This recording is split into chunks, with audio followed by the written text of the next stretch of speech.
Hello there and welcome to Full Chats with me, David Prutton. And me, you and Thomas celebrating all things we absolutely adore about being on two wheels. Now, Full Chat is powered by bikesure.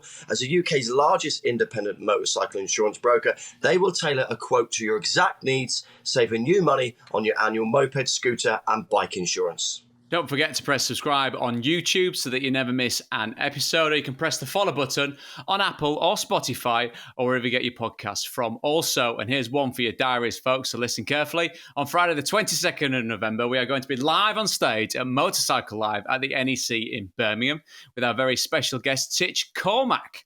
If you can make it down, then please come and see us, as we'll be on stage between 11 and 11:30. That's Motorcycle Live at the NEC on Friday the 22nd of November. No, I certainly can't wait for that, and I'm excited about today as well, Pruts, because every week we seem to smash it out of the park. Let's not give any credit to our producers. This is us. We are the draw. We bring the best guests, and I'm very excited because I'm going to fanboy a little bit. Today's guest, I think, is not only a top bloke, but I love it. All of his TV shows. We're lucky today. We are indeed, and it really is our pleasure, isn't it? Because our special guest today is an architect, a TV presenter, a campaigner, and an author, a restoration man, no less, most commonly seen in some truly amazing spaces. It is, of course, Mr. George Clarke.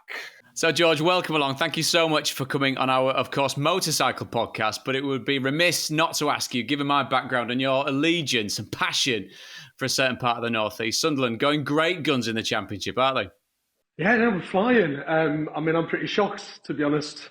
I think most Sunderland fans are. Well, it was tricky, you know. We had 4 years in League One, which was miserable, to be honest with you. You know, after being in the Premiership and then dropping to the Championship and then straight down to League One in 2 seasons and then 4 years in League One. Genuinely, I'm just happy being back in the Championship, and I'm not just saying that, I really am. Championship football's brilliant. If we do go up to the Premiership this year, I'll be absolutely over the moon. But, you know, I've been a Sunderland fan since I was a kid. I shouldn't say this because all my mates will kill me back in Sunderland, but I'm half expecting us to lose every game from Christmas to May, because that's what we're like. We're like, you know, we go from one extreme to the other. What I love about your part of the world, I'm out in Vegas at the moment, and yesterday I was chatting to a couple from the Northeast at a bus stop, and it's just lovely people. The Geordies, the Mackhams, you're all just, I don't know, you just seem to me to be positive, happy people, and always a pleasure to talk to. When I was an athlete back in the day, Gateshead was the best British meeting on the calendar. Every year, we all loved it. Yeah, honestly, just because the fans were passionate and they were good people, they were knowledgeable, and it's a lovely part of the world to be, surely. It's really kind of you to say that, mate. I mean, it's interesting because my girlfriend is kind of Swiss-Italian. She was brought up in Geneva, and she didn't really know that much outside of London, to be honest with you. I mean, it was interesting taking that to Liverpool for the first time because she genuinely thought she was in a different country. I was having to translate. But then when I took her to the Northeast, honestly, it was hilarious. Oh my God, took her to Belfast for the weekend. I might as well have had like placards like Bob Dylan just translating on the hoof. But, you know, I take her to the Northeast and genuinely, she loves it. She's like, the people are so kind, they're so friendly. And they are. You know, they're a lovely bunch of people and really passionate about their football. I mean, they love their sport. Generally, they're sport mad, but they're football crazy. Getting back to the Northeast, George, I mean, I saw on Instagram recently you met up with Sai King. Sai King, of course, part of the Hairy Biker Gang, which has given his wonderful fallen colleague the most gorgeous send-off. We saw that, didn't we, in Dave, with so many people rocking up and biking out for him. And he continues, obviously, to really kind of cherish the memory of his dear friend. Was that a chance meeting between you and Sai, or was that something that you'd organised? No, I mean, we know each other fairly well, to be honest with you. We bump into each other at events. We used to actually share the same agency back in the day, long time ago. It was probably when I first started out, to be honest with you. So we've always been in touch, and we'll meet up for a drink once in a while. I mean, you know how we all live busy lives. We only cross paths maybe once every 3 or 4 years, but when we do, it's adorable. And he's actually started a new food venue in Sunderland. He's just about to open it up, just to launch it. So there's loads of regeneration happening in the city, which is fantastic. There's probably more cranes in the sky in Sunderland than there's ever been in my lifetime, really. And there's a great development. It used to be some old Victorian stables that have been turned into kind of restaurants and hospitality, and there's a little auditorium and event spaces. And he's taken a food place there called Proper, P-R-O-P-A, proper food. And he's doing literally pie and mash. Now, we know the stuff that used to get in football stadiums in the 80s, basically, just slightly better. Like pies actually with meat in them, he's probably going to be doing. We didn't get them at Roker Park back in the day. I must admit, we talk about him sometimes, Prutton and I. He would be a lovely guest for us to have, because once again, a great guy, loves his bikes, and I'm assuming he'd be brilliant to have on it. As soon as I finish today, I'm going to send him a text and tell him to come on. He is genuinely an adorable man. He's got a big heart and obviously misses Dave massively and obviously looking to kind of reinvent himself. It's tough, when you've been a double act like that. It's it's like Morecambe and Wise, isn't it? Once one's gone, the other one struggles what to do really. But he's a really top lad. No, you've got to get him on. George, just to make sure that you feel as special as any other guest, we haven't just got you on to get Sai King on. You do know that, don't you? Yeah, you want Steve Cram. You want Steve Cram as well, dude. It's like, you're probably mates with Crammy anyway, Iwan. You're good mates with Crammy. He's not a biker, actually, Crammy. He just runs everywhere. He's like Forrest Gump. George, come on, back to you. Enough crammy and running chat. It's not a running podcast. You've got a book out, though, haven't you? Which I'd imagine would be a perfect Christmas present for any budding young architect. It's part of the brilliant Little Expert series entitled How to Build a Home. And it talks about the difference between house and home and explains design and construction and the use of space, something that you've absolutely made your MO and have brought to life in so many brilliant series. So when you do a book such as that, when you look at that type of passion of your life, is there a retrospective look at how you've got to where you've got from the lad in Sunderland that grew up in the Northeast and has gone across the world? Yeah, it's a really good question, actually, because it was written, so the book's written for like 6 to 9 year olds, so quite a young age. And for my vocabulary, that's the perfect age for me to write for, to be honest. And it is a series of books, as you said. So James May's done one on cars. I think Deborah Meadham's done one on money. So it's part of the Little Expert series. Chris Packham's done one on animals. So for me to do one on how to build a home was, to be honest, it was an absolute pleasure. It's been really well illustrated. And to write about architects and buildings and construction and materials and modern ways of living, a little bit of history in there as well, for kids to be able to dip into that and understand how important the home is as a piece of architecture. And for me, it doesn't matter whether you were brought up in a tiny flat on a council estate or a massive mansion. You've all got a very unique connection with home and what that means. It kind of crafts who you are, really. It's like an extended member of the family, and you never forget it. Like, even if you're not an architect, if I asked you any question about the house that you were brought up in when you were a kid, whether it was good or bad, you'd be able to really talk about it. You'd probably remember surfaces and wallpaper and what the carpet was like and even what it smelled like. Do you know what I mean? Like your mum's cooking or whatever, or your dad after he's been to the loo, whatever it might be.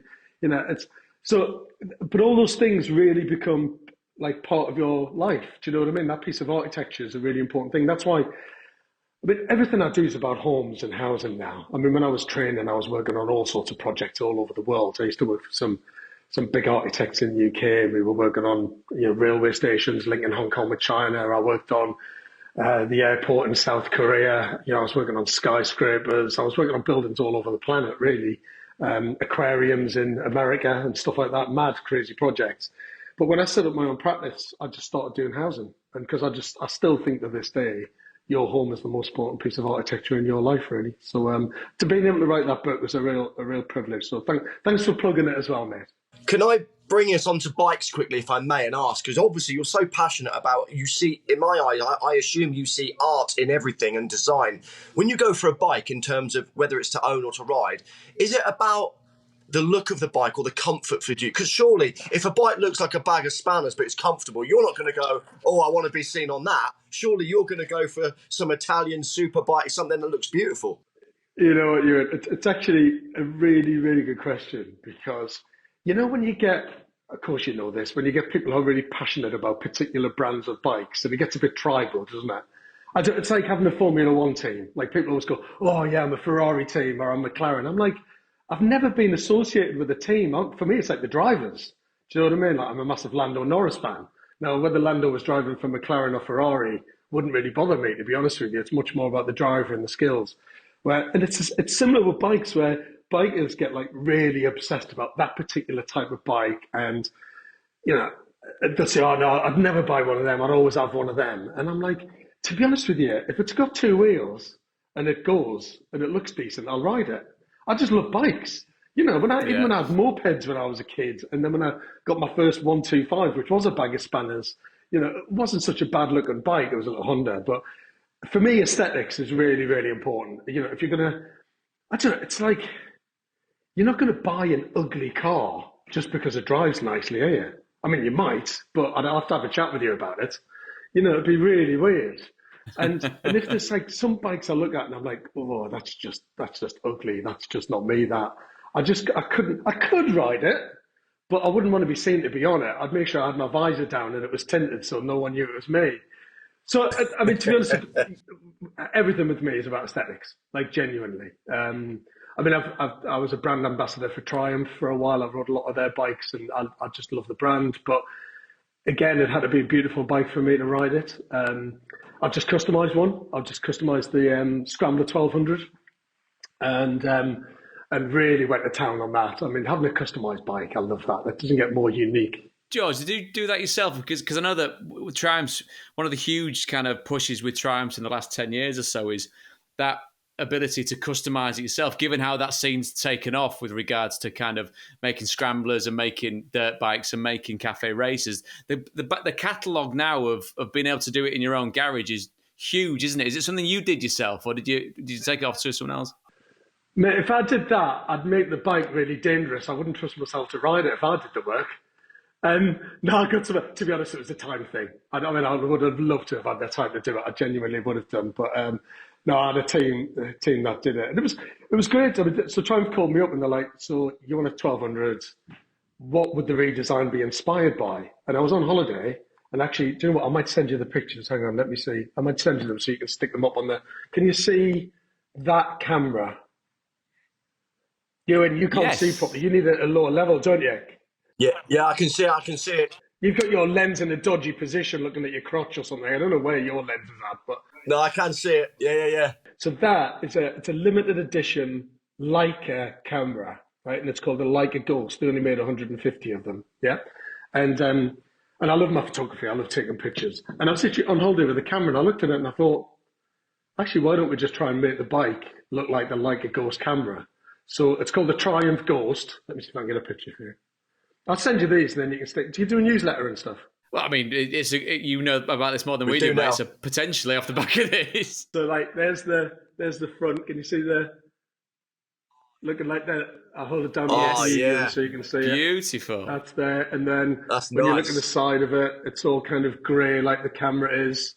Let me just hold that up there for anyone watching. Wow, and even like little tiny touches like at the end of the Triumph. Let me put that in there. Can you see, like, on the tank, they put Ghost under MPH? Yeah. So it's the first ever Triumph Ghost motorbike, and it literally looks identical to my favourite camera. So that's how nerdy I am about aesthetics, Ewan. George Clarke is not going to own or ride an ugly bike. Let's be honest. Full stop. It had to be customised. It had to look wicked. I love that. Yeah, George Clarke's Ugly Spaces doesn't have the same ring to it, does it? Do you know what, though? It's so funny you say it. So people come up to you and they go, but come on, mate, with all the projects you feature on that series, they can't all have been amazing. And I said, well, it's not called George Clarke Shit Spaces, is it? Like, why would I have a not amazing project on a series called Amazing Spaces? Honestly, the cynicism. Yeah. I mean, given how much it costs to put TV on nowadays as well, you're like, no. I mean, fundamentally, I would get in so much trouble for making something that looks terrible. You've just shown us those pictures of a gorgeous bike, and that's way down the road, isn't it? That's a customised build with the help of a huge manufacturer like Triumph. But let's go back to the other end. Where does it start? What's first bike territory? Is it an uncle? Is it a parent nudging you in that direction? No, I mean, the first bike that I dreamt of having, I can't remember the make of it. I was about 7 or 8 years old. And there was a lad that lived 2 doors up for us called Stevie Nicholson. He still lives on the estate, actually. Really good friends with my mum. And Stevie was bike mad. And he had a garage. So next to our council house, there was a big row of garages. And he had the third garage in. And I used to just hang out in there all the time, 7, 8, 9 years old. And he was like doing all sorts of stuff with bikes. He was much older than me. And his mates would come over on bikes. And I mean, literally, I remember saying for Christmas that I wanted a Mad Max outfit for Christmas when I was like 8.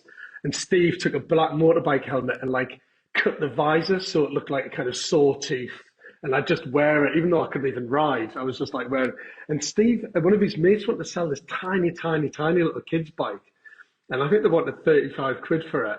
And my dad got hold of it and pulled the accelerator and the bike just didn't actually move. And he went, I'm not fucking paying 35 quid for that. And so that was the bike that went. I probably shouldn't swear on your podcast, apologies. And so I never got that bike. And then basically I got kind of, a few of the lads had scramblers and that was all off-road stuff. This was before I had licenses, before we were on the roads. So we'd go on the fields and just throw 125s around basically and break chains and make a mess out of them. So that was my kind of first proper riding experience. My dad's best mate, I remember, had a Kawasaki. I've got pictures of me on that actually. I used to just sit in his Kawasaki and pretend to ride it when I was a kid. But it's kind of mopeds and 125s when I first started riding. There wasn't much to it really. Then I started doing a lot of off-road, KTMs, did a lot of KTM off-road stuff.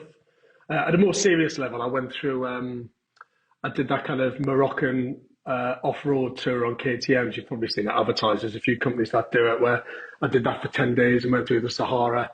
And then it just kind of stepped up from there. It was a kind of increment. I mean, I had loads of different bikes. My first proper serious bike, I would say, away from like messing around on 125, because I was a student for years. I mean, it was 7 years architecture. So when I was still a student until I was 24 in London. So I was in Newcastle first for my first degree, and then you have to work for a bit and go back and do your second degree and then work a bit more. And I was skint. I was absolutely broke after 7 years at university. So, I just had pretty crappy 125s and very average 250s. And then my first proper bike, I think, was 2007, Ducati S2R 800. Loved that bike. And that's when my son was first born. So the shots of my son sitting on that bike, kind of like what I was doing when I was a kid back in the day. And I've just jumped around. I've had all sorts. I used to when we talk about like not falling in love with brands, but I did love my Ducatis. They were always like beautiful looking bikes. Yeah. But yeah, jumped around from Triumphs and everything. So yeah, I've had a massive collection of bikes. Loads of crappy mopeds. I got nicked all the time in London. I'll tell you what, if bikesure want to give me some cheap insurance for my new bike, it's costing me a fortune to insure that, by the way. I nearly had a heart attack. I nearly had to take out a new mortgage on the house. Take us back then. You've already listed some amazing bikes you've had, but take us back to that day when you pass your test, when you get that note and the driver says, I'm pleased to tell you, you have passed. For me, it was that freedom. That was all of a sudden, I can go from the 125 and get whatever I want. How did you feel when you passed your test? Because I'm assuming, obviously, that's a great day because you could step up and get the bike of your dreams. Yeah, I loved it. I mean, when you ride a lot and you do a lot of off-road stuff, when you're limited by power, it's a bit frustrating, really. And you've always wanted a bigger bike and actually just do longer distances on the open road and not have L plates on. Every time I had a moped, it was L plates. It's always an embarrassing look, isn't it? Especially when you're 6'3", going around on a little 50cc moped in London. It's not a great look. Do you know what? I mean, you say freedom, and I know that's a word that everybody uses about bikes. But on a really serious point, I just love. So I don't have my phone on when I'm on the bike. I don't have any mics. I've never had it. I've never had any of that stuff ever. For me, the joy of just getting on a bike and riding and switching off from the world, and it's just you and the bike and the road or the track or whatever it might be. I love it. I mean, you know what it's like in our jobs. It's busy, and it's pretty relentless. And with mobile phones and social media and relentless accessibility, you don't get much chance to switch off sometimes. And I just love riding. I mean, honestly, if you put me on a little 250 Yamaha now and said go off and ride for an hour, mate, I'd be happier than a pig in shit. I really would. I mean, obviously, I don't want to be back on a 50 or a 125. I bought my lads a 125, actually, and I had to pick it up. I've got two boys. I bought them a 125, and I had to pick it up from the garage. Oh, my God, that was an awful ride for 40-odd miles from the garage. I was like, every time I went down to low gears, the back end was kicking out and everything because I was so used to being on, 1200s is what I ride more than anything, 800s to 1200s. But, yeah, I mean, if you stuck me on a half-decent little 250, I'd be super happy, really. It's a great thing, isn't it? I mean, it is. I know we always, when you're a biker, you really wax lyrical about it. But when you really, really fall in love with bikes and you just get out there, because, when I was younger, it was all about speed and chucking it around and being a bit being a bit daft, really. Now it doesn't even matter if I'm doing 40 mile an hour down a country road. I just love it. It's such an amazing way to put it, George, because not that you ever take it for granted, but because you do it that much and you love it that much, it becomes such second nature, doesn't it? So you get your gear on, quick check of the weather. Am I going to be all right? Sod it, let's go. You're on. And quite rightly, phone's off. So I use mine sometimes with the sat-nav type stuff if I'm heading somewhere, but that's something you can't answer. And it's all your kind of motor skills, literally, isn't it? You got both arms, both legs, head in the game, eyes in the game. Whether you get the odd day, and I've mentioned it on here before, where it seems like everyone in a car's gunning for you, someone's coming for you. But you get, mostly because we love it so much, you get that kind of wonderful plateau where bike and you are working so gloriously well together that you do start noticing the smell of something, or the trees, or, oh, look at that silly sod. Oh, no, he's gone back again. Didn't even see me. Quick wave, and you're beyond him. And how time passes, and the passage of time in such short kind of little bursts. I mean, nowadays it's called mindfulness. You can call it centering. You can call it being in flow. But it's just, if you love it and you're passionate, it just seems so natural once you sat on there, doesn't it? Yeah, the one thing that you've just touched on, really, again, without getting too heavy about it, it's being connected with your surroundings. You don't get that in a car. And even if you're in a car with the roof down, it doesn't feel the same. I mean, that's still a beautiful experience. But when you're just on a bike and you're looking around and you're looking up and you're looking across and you're feeling everything a bit more. And I mean, nearly everywhere I go, I try and get a bike. You know, like when I was filming in New Zealand and the South Island, and they wanted to film me on a bike. I think we just put a message out on social media, and some bloke was like, yeah, I'll meet you at the hotel tonight. You can have my bike. What time do you get in? And he dropped his bike off for us, and we used it for the day. I mean, honestly, we didn't even rent it. And that community is great. Someone to be that generous is amazing. But just being on the bike, and I remember my sound man, he'd never really been on a bike before. And I said, look, stick a lid on and just jump on the back. And he's like, no. I said, put your kit down and just get on. And we drove down this beautiful mountain pass, just for 20-25 minutes, and he got off. And he was like, that's one of the greatest things I've ever done. And because he just wasn't a biker. He just hadn't experienced it ever before. And he was like, now I get it. Now I really get it. And God, I remember I was filming in Japan for Amazing Spaces. And they always try and get me in a vehicle of some sort. Like when I was in Texas, they put me in a Mustang and all that lot. And I was like, I want a Honda Fireblade. That's the one bike I want to ride. On that, I know it's a cliche, I know it's obvious, but I don't care. I want a Fireblade. I tell you what, riding around the streets of Tokyo on a Honda Fireblade, and then when they said, right, we'll go down to Mount Fuji, do you want us to put the bike on a trailer? I went, no effing way. I'm riding there. There's no way on earth that's going on the back of a trailer. And just to ride down and go around Mount Fuji on a Honda, I don't think I'll ever forget that for the rest of my days. George, it's really interesting because earlier in the podcast you talked fondly about your dad not buying you the bike, but it was really interesting to hear that you bought your lads' bikes already and they're on the 125s. Because I often have this argument with my missus. She wants to, our kids are too young, but she wants to get them a trampoline or let them go on horses. I'm like, it's far too dangerous. And she's like, but you want them to ride motorbikes. I'm like, they are definitely riding motorbikes when my boys are old enough. And it's important for me because you mentioned community and the fact that good people, you know, of course you get bad people as well, but nice people seem to ride bikes as well. How important was it for you to get your lads into it, or were they always going to be a lover of bikes because of you? Yeah, you've talked about it in the most beautiful way. The tragic thing is it didn't last long because the mother clamped down on it and said, no way. Yeah, so the same's happened. The same's happened. Yeah, they haven't got it. I sold it. I think that bike probably had about not even 300 miles on the clock before I flogged it back to the garage I bought it from. Devastating. Yeah, and you were really hoping I was going to tell a wonderful story about my boys being out on the open road. Nah, they're at university, mate, and they're going around and push bikes. I was hoping you'd say father-son weekends up in the northeast, beautiful rides with the boys. Sorry, mate, I've just pissed on your chips. No multi-generational gorgeous story about passing on one thing to the other. Honestly, I should have just lied, but I couldn't bring myself to do it, mate. You painted such a lovely picture with the question, and my answer was devastating. The point being, George, that Ewan only ever makes that point on this podcast, which I know his wife doesn't listen to, so he never gets to say it in front of her, and he says it on here. Yeah, this is it. Anyway, I've got a quick bit of mid-show housekeeping, folks. Hope you're having as good a time as we are. If you haven't already, please press subscribe on YouTube so that you never miss an episode, or you can press the follow button on Apple or Spotify, or wherever you get your podcast from. Over to you, Mr. Vegas. Well, I was thinking we often ask about, what is it so special? Why is it so special to ride a bike? What is it for you that does it? But I think we've covered that really. I quite like asking people about the love of cars as well, because you mentioned earlier about beautiful cars and having the roof down. It's also a beautiful feeling, but nothing quite is as good as going on a bike. So if you had your dream bike and your dream car in the garage and the sun was out, I'm assuming I know the answer. You're going to take the bike out every time. I was going to take the bike out. I mean, for me, taking the car out is a collective thing. Having your girlfriend in the car, or your wife in the car, or having my sons in the car, or whatever it might be.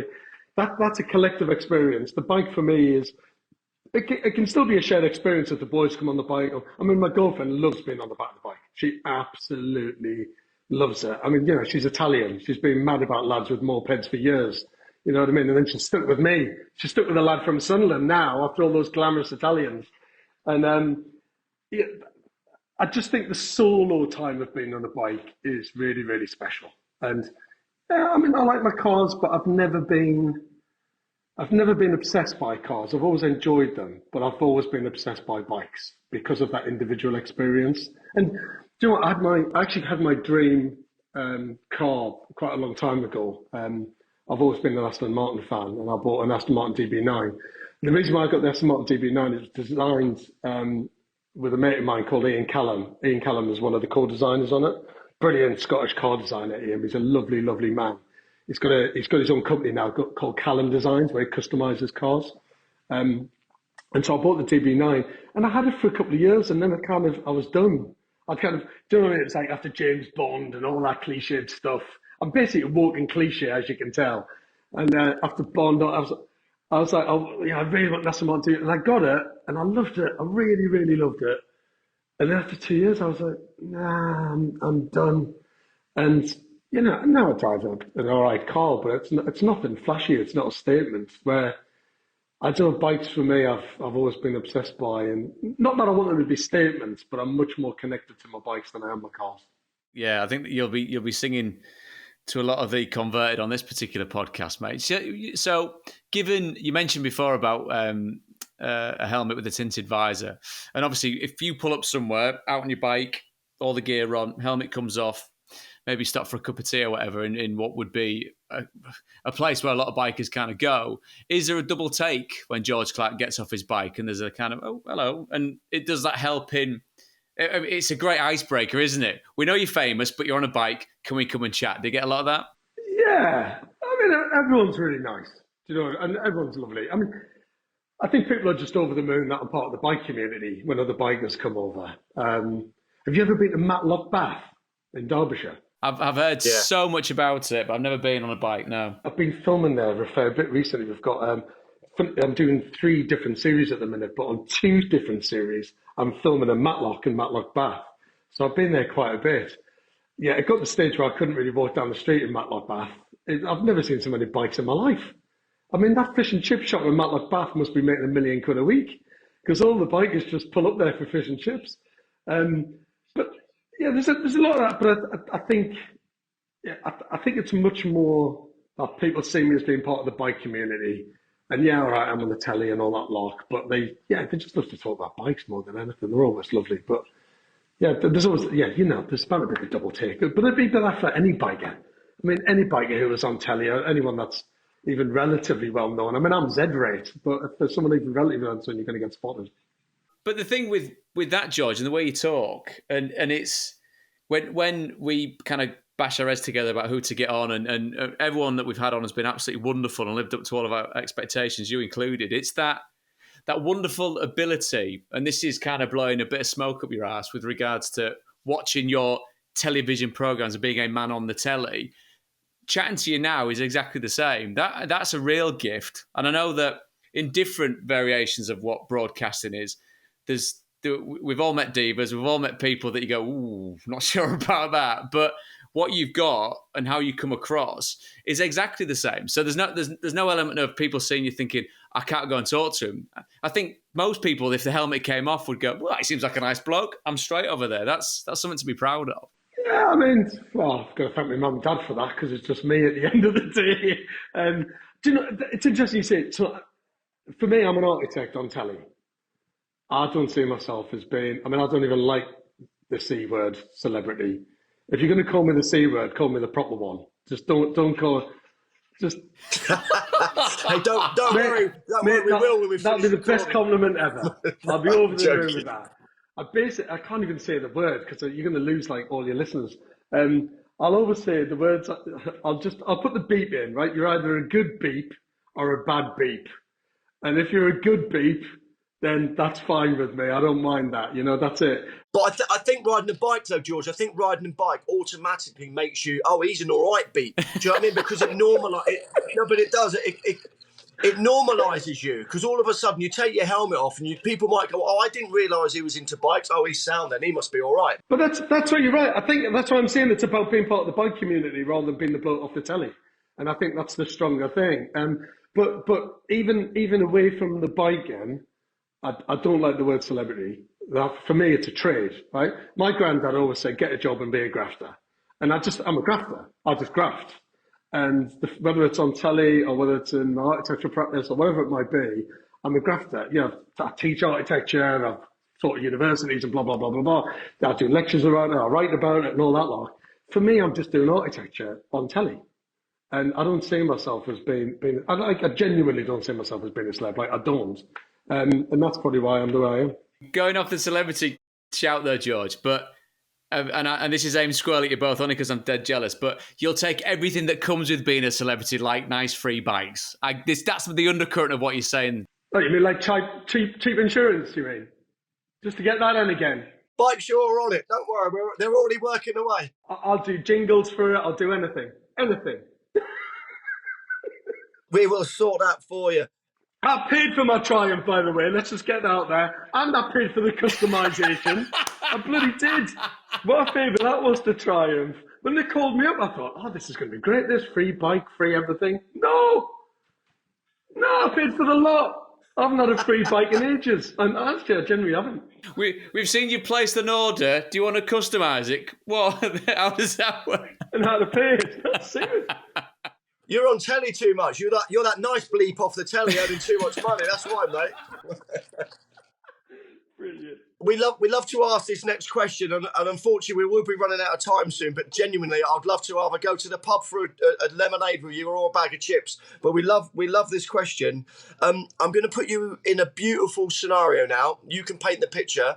I would like to know your dream ride, location, which bike you are going on. Are you listening to music? And if you are, what music would you listen to? I think you wouldn't, but if you were. And would you have a pillion with you, a passenger? Who would you have with you alongside, or would you be on your own? So dream ride, where would it be? Anywhere in the world. Dream bike. You can't say a Fireblade in Japan. We've had that. And who would you be with? Who would be your mate on the bike? Oh, God, that's a really good one. Because if I leave people out, they're going to get really upset. Go on your own then. You can go on your own if you want. Go on your own. It's fine. Do you know what? Some of this might not sound as glamorous as some people might think. Like, they probably think I'm going to pick, I don't know, Route 1 in California or something like that, which obviously would be amazing. I've ridden that, which was amazing. Do you know where I'm super happy is riding a motorbike in Northumberland, right? I love Northumberland. I love the Lake District as well, but if I had to really plumb for somewhere, I'm so connected with Northumberland. It's where I used to go a lot when I was a kid. The coastline's absolutely stunning. You go to Bamborough and Alnwick and Lindisfarne and all those places. The coast roads up there are absolutely stunning. I think I would just do Northumberland. I think I'll be on my 1200. I think I'll be on my bike. I think I'll be on my Ghost. I love it. It's a big frame. It's a high bike. It's really comfortable. I wouldn't really want to do a road like that on a racing bike, to be honest. I've been on the 1200 Scrambler. I'd love passengers. I'm going to just say my best mate, Dean from Sunderland. My best mate in the world. I love that boy. And he's absolutely shit scared of motorbikes, so it'd be great entertainment for me. It'd be great entertainment. I mean, he'd literally be screaming and crying on the back. So he'd ruin it. I mean, basically, once I shut him up, it'd be a nice driving experience. What's lovely about your answer there, though, is it's almost your life already. You're on your bike, you're in your part of the world, and you're with your type of people, your mate, and that's lovely because you can make that dream fantasy ride come true. It's a reality for you. Yeah, I mean, the reality would be him screaming and crying on the back, so it wouldn't be that great. But, you know... And calling you a bleep, yeah. Exactly. It's like the simple things are like sometimes the simple things that mean a lot to you are the most beautiful things, really. And I think, but you know, obviously there's parts of the world that I'd probably love to ride, but I don't know.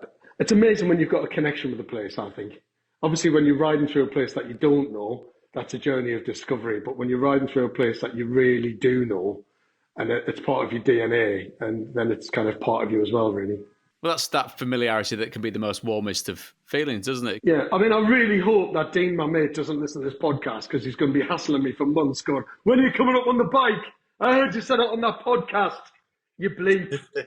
Right, and on that bleepy bombshell, unfortunately, but this week's full chat powered by Bikesure. They'll tailor a quote to your exact needs, my friend, and help you save money on your annual bike, scooter or moped insurance. Oh, honestly, it's been an absolute pleasure. Thank you so much for joining us, the amazing George Clarke. No, do you know what? I've absolutely loved it. It's an absolute pleasure. And do you know what? Let's do that lemonade and fish and chips at some point, mate. I'd really love that. Really love it. Let's do it. You've been amazing, mate. Don't forget to press the subscribe button on YouTube so that you never miss an episode, or press the follow button on Apple or Spotify. We've absolutely loved it. Thank you to everyone who's been joining and listening to us. Until next time, see you later.